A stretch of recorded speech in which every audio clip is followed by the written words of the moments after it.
কি হয়েছে রিপন খালু গোলামের ছেলে মোগল খালু খালু কার্যকরী করে আমাকে থিয়ে গেল উপজেলার থেকে নিয়ে যা খালু চলে গেছে এরই মধ্যে ওরা এসে ভাঙ্গা চুরে শুরু করে বেটা তার সাথে আরো অনেক ছেলে আমি পিছনে ওই দরজা ধরছি দেখে দরজার তালা দেওয়া ছিল ওই দরজা ভাঙ্গে এই লক ভাঙ্গে আলমারি ভাঙ্গে সব টাকা পয়সা সোনা বানা আমার 7 ভরি গহনা ছিল 10 লক্ষ টাকা ছিল বাড়ির কাজকর্ম যে ইট নিয়েছি ওখানে কবরে কর্ম সব জমি সম্পত্তি রাখছি সেখানে টাকা পয়সা সব নিয়ে প্রথম আগে নিয়ে গেছিল তখন আমরা নিয়ে যাচ্ছি তারপর থেকে মেয়ে ভালোই আছে মেয়ে এসেছে পরীক্ষা সেন্টার থেকে নিয়ে যেতে ধরছিল মেয়ের অ্যাডমিট নিয়ে দৌড় মারছে তারপরে আমরা মেয়েকে গুজরাট নিয়েছি নিয়ে এসে তারপরে খালু আমাকে কাগজ করে বাড়িতে রেখে গেল। আমরা দুপুর 2:30-এর দিকে একটা সংবাদ পাই যে ফাঁসিতলা সাবরিগঞ্জ ফাঁসিতলায় একজনের বাড়িতে একদল দুর্বৃত্ত গিয়ে হামলা করেছে এবং সেই বাড়ি থেকে একজন এসএসসি পরীক্ষার্থী মিম নামে একটা মেয়েকে তারা অপহরণ করে নিয়ে যাচ্ছে।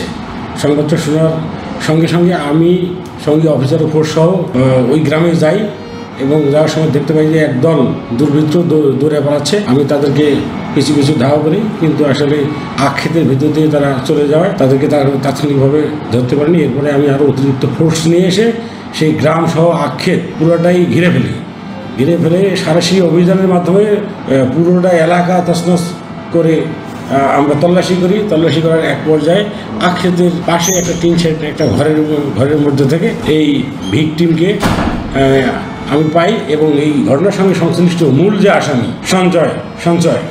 সঞ্চয়কে আটক করতে সক্ষম হই। অপরাপর যারা ছিল তারা ওই নদীর ধার দিয়ে দৌড়িয়ে পালিয়ে যায়। আমরা অনেকেই শনাক্ত করতে সক্ষম হয়েছি। অভিযান চলছে, দ্রুততম সময়ের মধ্যে যারা এই ঘটনার সঙ্গে সংশ্লিষ্ট তাদেরকে আমরা গ্রেপ্তার করে আইনানুগ ব্যবস্থা গ্রহণ করব।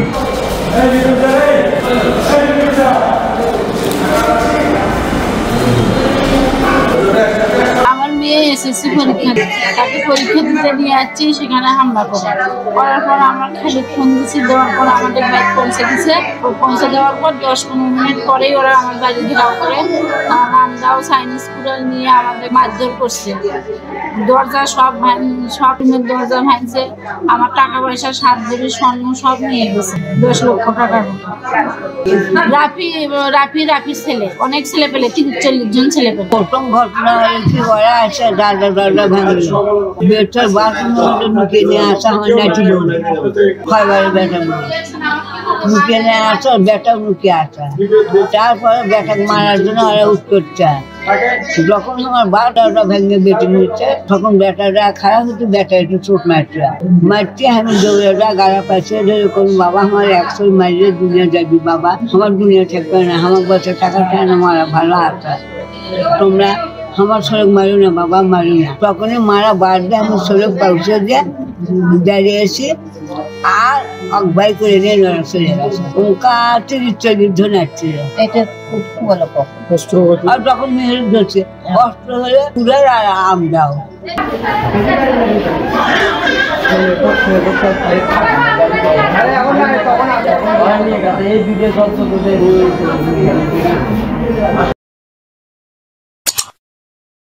যখনকার খবর তখনই দেখতে চোখ রাখুন সুন 24 টিভিতে।